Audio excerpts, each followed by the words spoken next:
Good morning, everybody. We are going to go ahead and get started with today's session, Learning Tools in Microsoft 365 for Education. Today, we will be using a Microsoft Teams live event, which might be a little bit different than what you are used to with a typical Teams call. Namely, your microphone and your camera are automatically turned off. And over on the right-hand side here, instead of a Q&A or instead of a question or chat box, we have our Q&A panel. So we can turn our Q&A panel on or off by using these two speech bubbles with a question mark in the top right corner of your screen. Down below, you're able to put your name, your question. You do have the ability to post anonymously, but we would love for you to at least put some initials or something like that so we can make sure to send you any appropriate follow-up materials. And then when you're ready to go ahead and hit that little paper airplane, and your question will show up under the My Questions panel, and any questions submitted by other attendees will show up under Featured. Over on the left-hand side of our screen are our meeting controls. And while this is a live event, you are able to pause me if you need to. So if you need to answer the phone or to answer an email, whatever it might be, you can use that play pause button right in the bottom left corner of your screen. Then you have the ability to adjust your volume for this call. Over on the right-hand side, we have the ability to turn on closed captions, to go full screen, or to hit that gear to get more settings for captions and video quality. My name is Colleen. I am going to be your trainer today. We are coming at you from the Chicago Hub. With me today is Anne. She is going to be in the Q&A panel answering your questions as we go through our content. Both Anne and myself are former educators turned Microsoft trainers, and we are so excited to be working with Jefferson County Public Schools today to talk to you about some of the tools that are available as part of the Microsoft suite. So, excuse me, pardon my voice. Today's session is only a half hour. We have a jam-packed agenda of demonstrating Immersive Reader, PowerPoint Live, and hopefully, if we have time, OneNote Live closed captions. All of the tools that we are going to show you today are built into your Office 365 tools. So there's no additional downloads or extensions or things like that that you or your students need to manage. Today's session is going to be moving at a pretty quick pace. I call this a show and tell session, not so much a demonstrate and learn session. So for each of the tools that we're going to show you today, we do have corresponding asynchronous learning that we will point you towards, so that you can go and learn more about how to leverage these tools in your classroom. All right, and with that, we are going to hop into Microsoft Office to see these tools in action. So I'm going to switch my screen to here, and beautiful. Here we go. Okay, today I'm demonstrating these tools within a Windows 11 environment, but these tools are all available in all versions of Windows that you or your students may have access to, including the online versions. So first things first, we are going to talk about Immersive Reader. And I'm going to show Immersive Reader within OneNote. OneNote is a digital note-taking tool. It works very similar to, excuse me, to binders, like live binders used to be back in the day. Down my left-hand side here, I have my different notebooks that I can hop in and out of. And each notebook has sections and pages within that section. So the really great thing about Immersive Reader, we see the icon right here under the View tab, is Immersive Reader is actually built into almost all of the Microsoft Office products. It's also available in the online browser, in Microsoft Edge. So anywhere where you or your students are accessing text that needs to be read, you have access to Immersive Reader. So we are going to click on this icon here, I have a page here with some text on it, as you can see. I'm going to click Immersive Reader to launch our reader. And then I'm going to take a sip of my tea real quick. Trying to kick that cold that my kindergartner brought home. All right, so here we are in Immersive Reader. The first thing that Immersive Reader does that I love is it eliminates all of the distractions. Within a OneNote page or a Microsoft Word page, there may not be as many distractions as you might find within an internet browser, but still this sleeker, cleaner look is much better for students that are easily distracted than this here in our typical OneNote page. So I click into my Immersive Reader, and then I have 3 simple menus up in the top right corner. Each of these menus do something different. The first one is Text Preferences. With Text Preferences, I have a handful of things that I can do that have all been proven through research to improve reading comprehension and understanding. So first, I can change my text size to make it bigger. Leave it right about there. I can increase my spacing so that I have less crowding on the page. I can choose one of 3 dyslexic-friendly fonts. For example, I really like Comic Sans. And then I can choose one of these 6 color formats or themes that are all specifically designed for various vision issues. Personally, I like the sepia because it's a little bit easier on my eyes. Although if your students would like something that is a little bit more fun, we do have lots of other colors available, but those first 6 are the ones that are designed specifically for various different vision issues. So we have a green, a blue, and a yellow. Once we have our text formatting all set on the page the way we like, we can move over in the top right corner to our grammar options. Within our grammar options, we have a few different things we can use. We can turn on syllables to help with word breaking as students are learning to sound out words. We can also turn on color coding for parts of speech. Each of these are toggles that can be turned on or off for nouns, verbs, adjectives, or adverbs. We also have the ability to show the labels. So as you can see, it is labeling each of the different parts of speech. And then if I have a student that is colorblind, for example, maybe they are, if this was set to green, they are red, green, colorblind. And I would like to make sure that they are able to, I'm going to shrink this down a little bit so we can see a bit more words. There we go. And I want to make sure that they can differentiate between the red and the green for the verbs and the adverbs. I do have the ability to also change any of these colors out and swap them for different color. All right, once we have that set up and ready to go, we can then move over to reading preferences. This is going to give us, our students, the ability to turn on a line focus for 1, 3, or 5 lines. These are similar to those old school bookmarks that had the sort of neon yellow highlighter down the middle, but I love that it's just another tool to help eliminate all of the distractions. Then next below that, we have our picture dictionary, which we can turn on, and then we can hover over or click on a word to see that word in pictures. We can also click on that word to hear the word said out loud. Right. And then we can come back into the top right corner, and we can also come down here to translation. So there are over 70 different languages that you can translate your text into. So many different ones.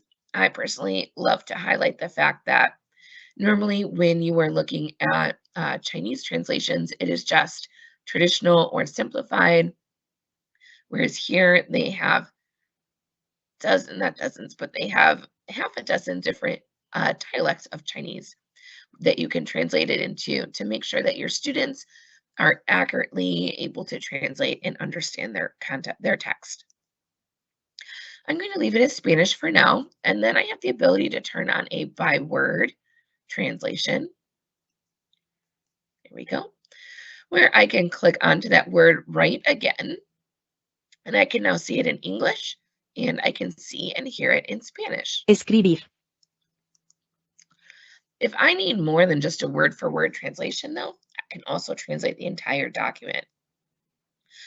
So I'm going to toggle that on, and using artificial intelligence, it has now translated the entire document. And up here at the top, I have the ability to toggle between the original and Spanish version.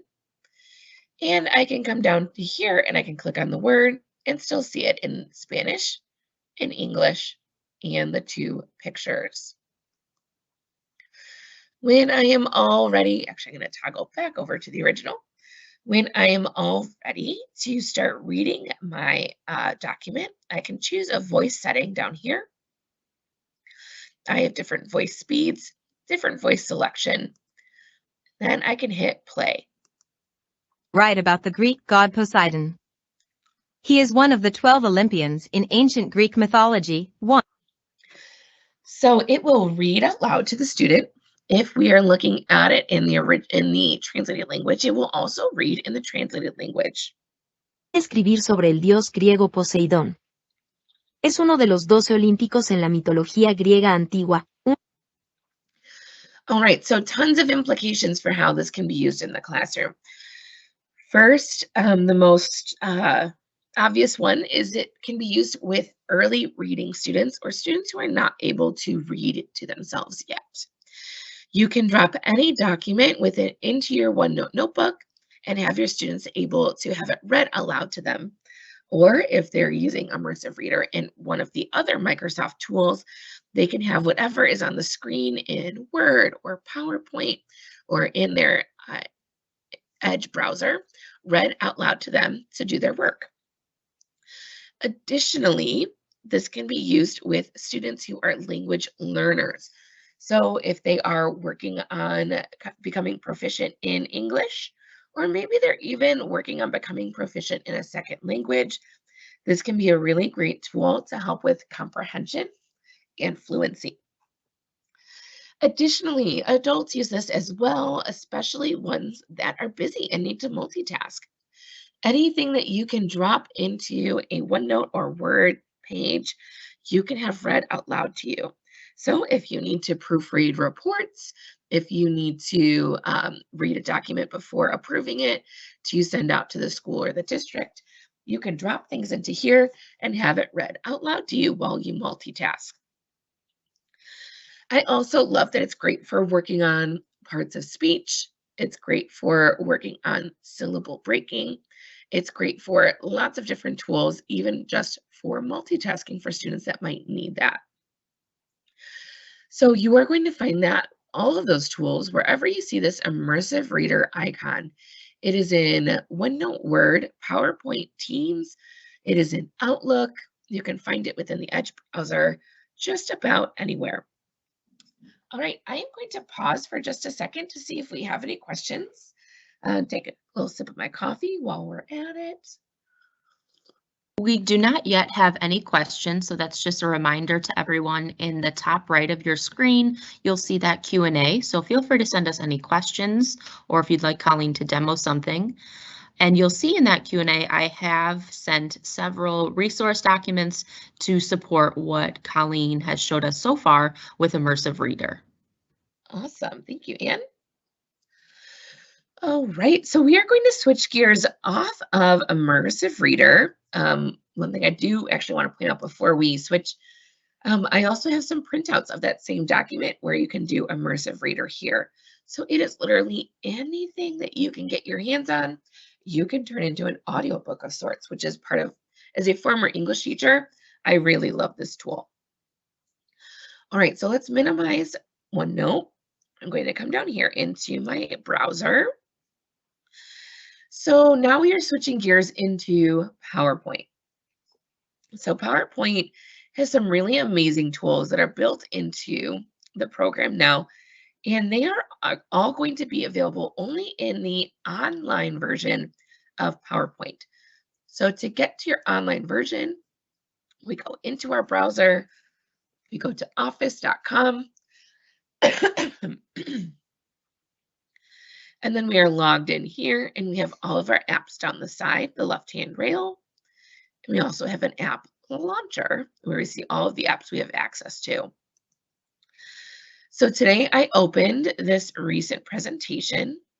So I'm going to click into it here. And this is just a very basic PowerPoint with a couple slides that I wanted to use to demonstrate the tool that we're using under slideshow. Oops, sorry, my watch is talking to me. All right, so under slideshow, we have a couple of different options here. The first one that I want to highlight is this use subtitles. So you are always able to turn on subtitles when presenting. You can set your spoken language, which in my case is English, even though it is a little gravelly in my voice. Take a sip of my tea real quick. And then you also have an option to turn on the subtitle language. So in this case, I have English, but I can also scroll down and turn on Spanish. Then I can choose where I would like those things to go. And those subtitles, sorry, blanked on the word. And here I'm just going to show it really quickly on this screen. So it's going to think for a minute. It's warming up those subtitles apparently. Thinking.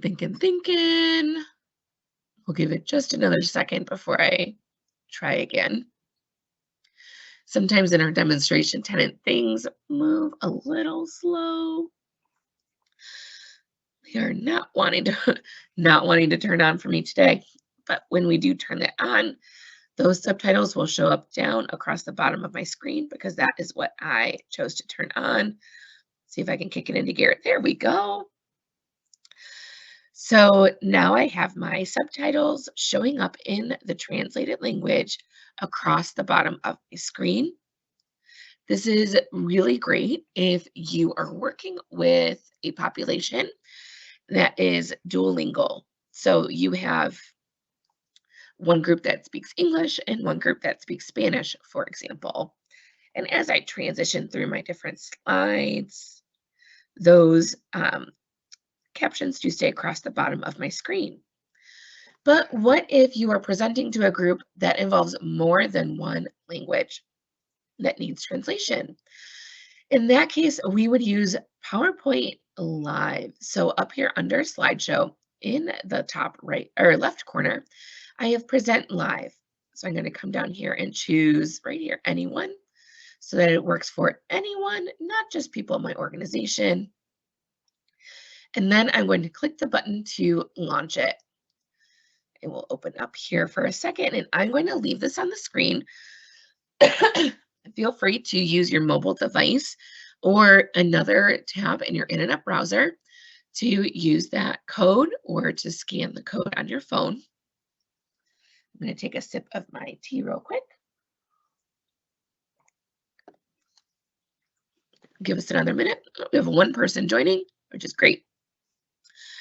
So this is going to work similar to if you've used things like Nearpod or Peer Deck, where as the teacher moves through the slides will change on the devices of the attendees.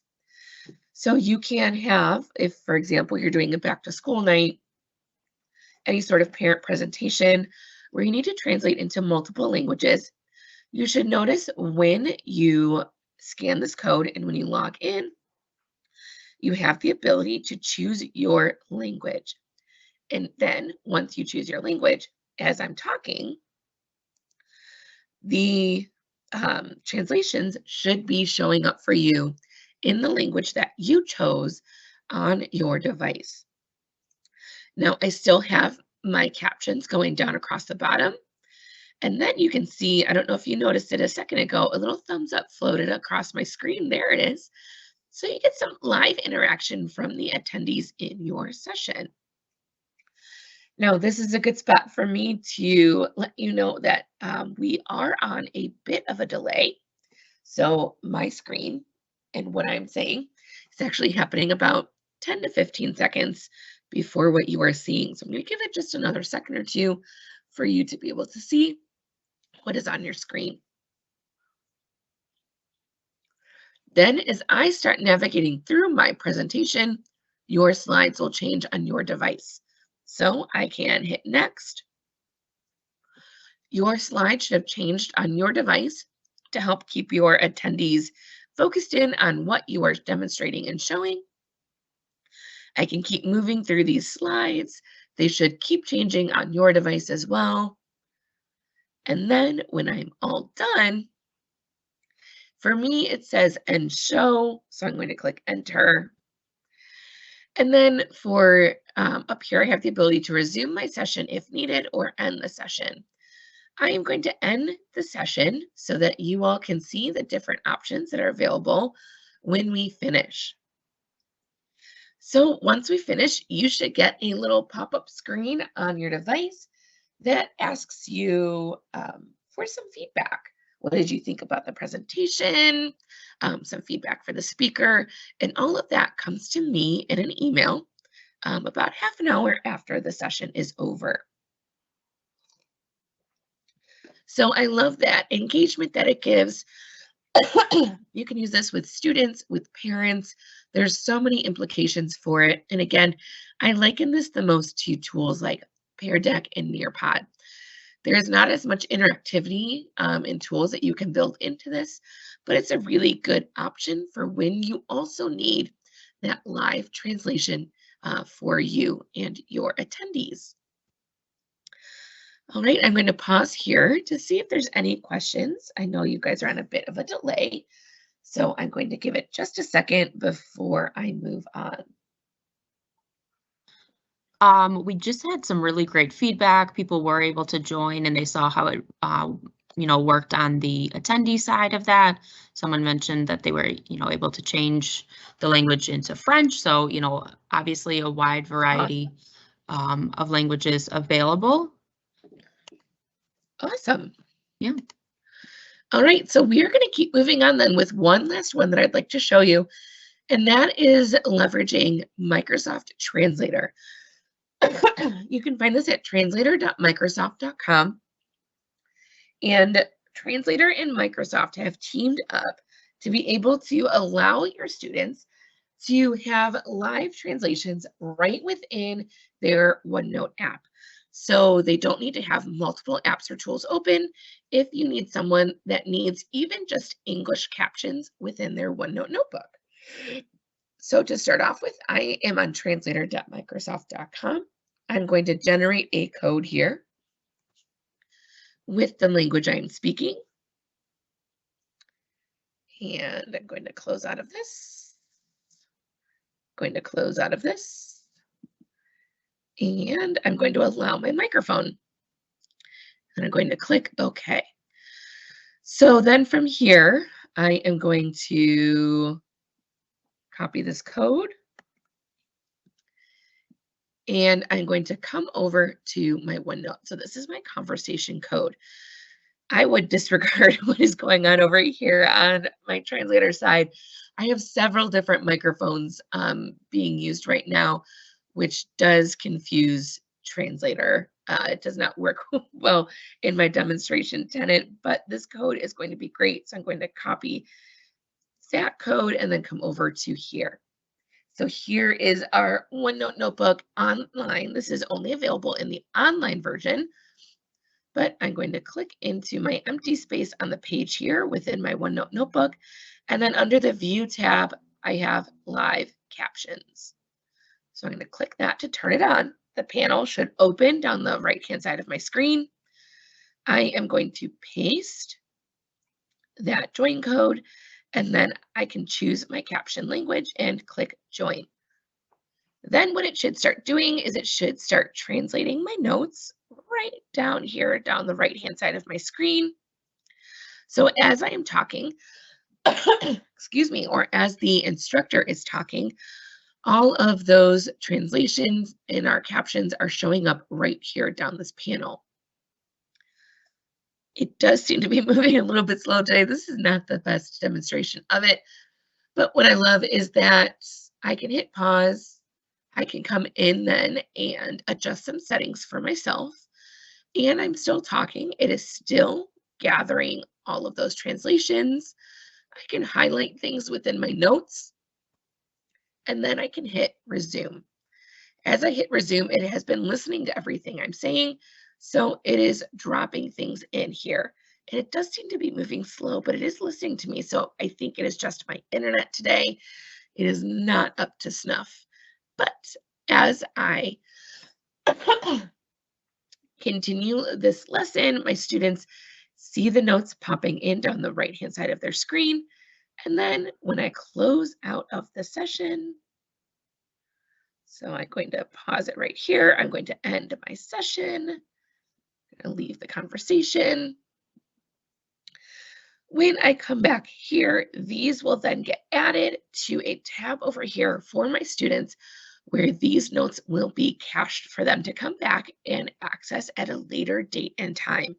So they never lose these transcripts, which I think is really amazing. So this is a great tool for students that may be habitually absent, students that tend to miss small details in instructions. This will give them a really great option to get everything you're saying written down in one place. All right, I'm going to pause to see if there's any questions before we wrap up for today.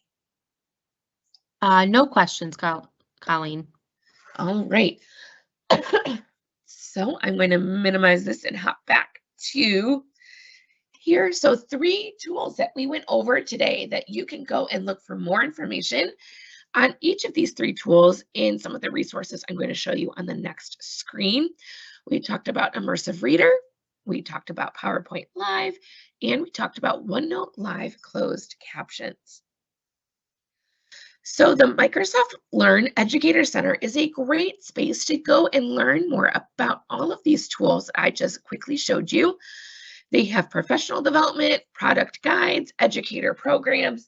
They also have the ability for you to earn badges and trophies for completing these asynchronous learning assignments.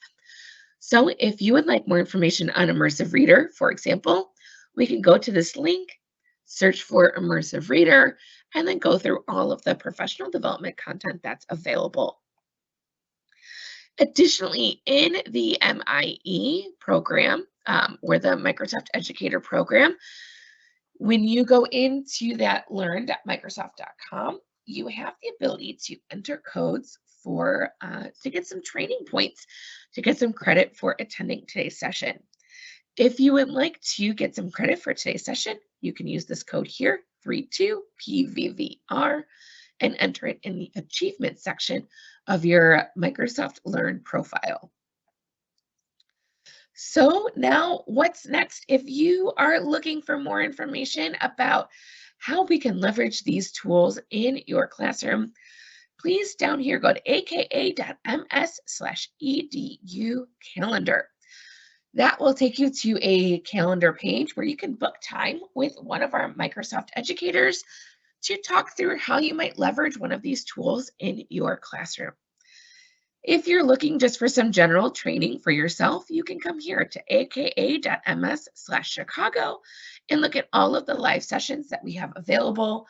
Our calendar gets updated weekly, so you can always come back and look for new sessions. I will also mention we do have lots of training coming up with Jefferson County Public Schools. So keep an eye out for things getting sent out from your IT department and your professional learning departments for more information on that. And then we also have this really amazing professional development series.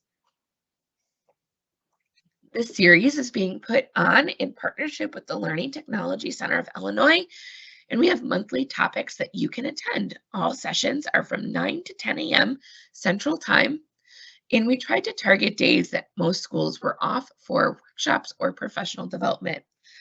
So you see that November's dates, one of them was just last week on Friday, and the next one we have coming up is this week on Friday, talking about literacy solutions in Microsoft Teams for Education.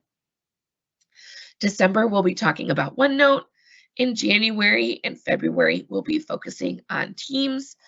while March and April will be talking about additional apps within the Microsoft umbrella, especially Microsoft Flip, which used to be called Flipgrid. All right, and that is all I have for you today. I hope you enjoyed learning about some of the really great tools that are available for both you and your students to use under the Microsoft umbrella. We are looking forward to training you again in the future, and we can't wait to continue this partnership with Jefferson County Public Schools. We hope you have a great day, and that's all we have for you. Bye-bye.